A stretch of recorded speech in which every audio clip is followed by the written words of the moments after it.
वो गलत है। आप औरंगजेब को गलत कहते हैं, कहिए, लेकिन उसके साथ वो सारे हिंदू राजा जो थे फिर उनको भी गलत कहिए। पर इस्लाम में है ही नहीं जातिवाद।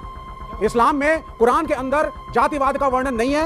हमारे धर्म में 4 वर्ण, गीता में, वेदों, हर जगह पे हमारे यहाँ वर्ण हैं। ये कहेंगे वर्ण होता है जाति नहीं होती, ये कहेंगे वर्ण होता है जाति नहीं होती, लेकिन क्लियरली भगवत गीता में 4 वर्ण है। नहीं, इस्लाम में जाति नहीं होती, हाँ, क्रिश्चियनिटी में भी जाति नहीं होती, नहीं होती, ठीक है ना। कोई भी पंडित मौलाना बन सकता है, कोई भी चर्च का फादर बन सकता है। हमारे यहाँ ये अधिकार सिर्फ एक, वो कह रहे कि मुसलमान बताइए जो मुल्ला मौलवी मुफ्ती मुकर्रम हाजी हाफिज बनाओ, बताइए।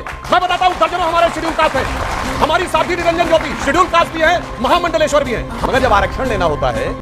नमस्कार दोस्तों, कैसे हैं आप सब? आप सबका स्वागत है विकास की बातों में। ये लोगों का औरंगजेब प्रेम खत्म ही नहीं हो रहा, बढ़ता ही जा रहा है। और खासकर विवेक श्रीवास्तव का ये कहीं भी शुरू हो जाते हैं और औरंगजेब को महान बताने लगते हैं। और आज भी कुछ ऐसा ही हुआ, लेकिन ये आज आ गए सुधांशु त्रिवेदी जी के सामने। तो क्या कुछ खास हुआ इस डिबेट के अंदर, आइए चलिए देखते हैं। जो सवाल किया है, सबसे पहले शुरुआत कहाँ से हुई? समाजवादी पार्टी के नेता अबू आजमी ने औरंगजेब के बारे में बोल दिया। अचानक क्या जरूरत थी भाई एआई के ज़माने में औरंगजेब के बारे में बोलने की? फिर किसने बोला? राशिद अलवी, कांग्रेस के नेता। फिर किसने बोला? इमरान मसूद, वो टुकड़ा टुकड़ा फेम वाले, मोदी जी के टुकड़े टुकड़े कर देंगे वाले, कांग्रेस के नेता।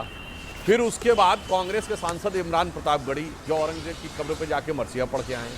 अरे भाई ये कौन ला रहा है ये मुद्दे, कौन ला रहा है मुद्दे? और उसके बाद रही सही कसर रामजी लाल सुमन जी ने क्या बोला है। मैं सारे दर्शकों से कहूंगा जाके चेक करिए, वो कह रहे मैं अपना बयान वापस ले लूंगा। पूरा बयान क्या है सुनिए। पूरा बयान ये था, मुसलमान बाबर की औलाद हैं, तुम राणा सांगा की औलाद हो। ठीक है, अब मैं पूछना चाहता हूं, मुसलमान क्या बाबर की औलाद हैं? हम तो नहीं मानते, ये समाजवादी पार्टी कह रही है कि मुसलमान बाबर की औलाद है, अगर वो वापस नहीं ले रहे हैं।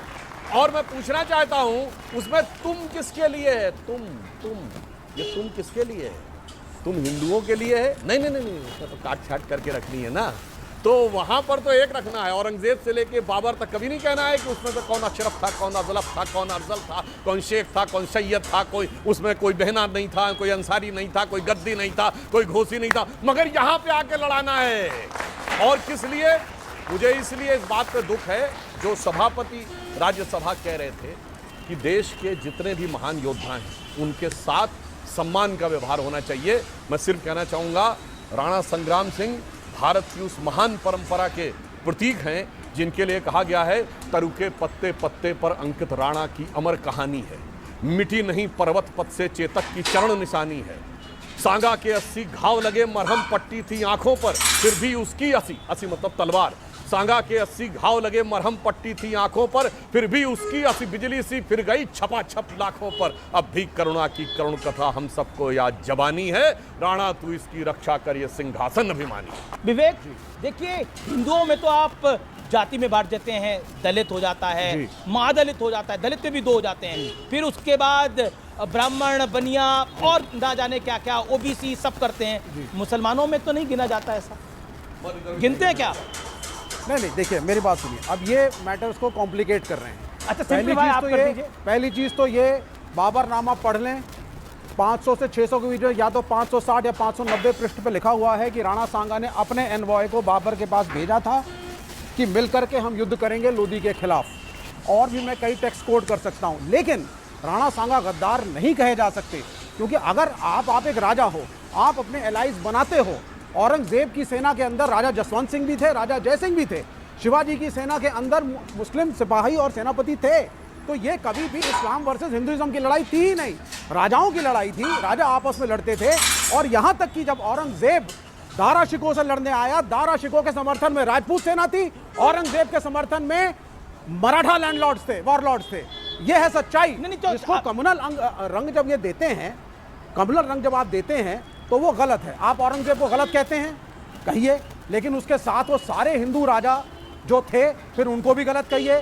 30% से ज्यादा जो नोबेल्स हिंदू थे उनको भी गलत कहिए, और 80% से ज्यादा एडमिनिस्ट्रेटिव स्टाफ को भी गलत कहिए। आपने तो प्रश्न पूछा हिंदू थे, जो बात डॉक्टर सुधांशु त्रिवेदी ने बोली वही मेरा प्रश्न था आपसे कि मुसलमानों में आप एक पूरा एक मुश्त गिनते हैं और दूसरी तरफ आप डिवाइड करते हैं। तो सर, इस्लाम में है ही नहीं जातिवाद।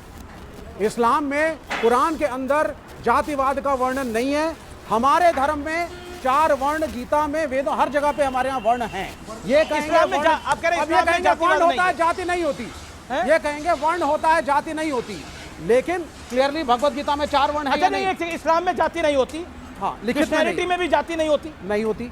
ठीक है ना? कोई भी पंडित मौलाना बन सकता है, कोई भी चर्च का फादर बन सकता ठीक है। है। हमारे यहाँ ये अधिकार सिर्फ एक जाति ठीक है, को है। ठीक है, एक सेकंड, वो कह रहे हैं कि मुसलमान बताइए जो मुल्ला मौलवी मुफ्ती मुकर्रम हाजी हाफिज बनाओ, बताइए। मैं बताता हूँ, दर्जनों हमारे शेड्यूल कास्ट हैं।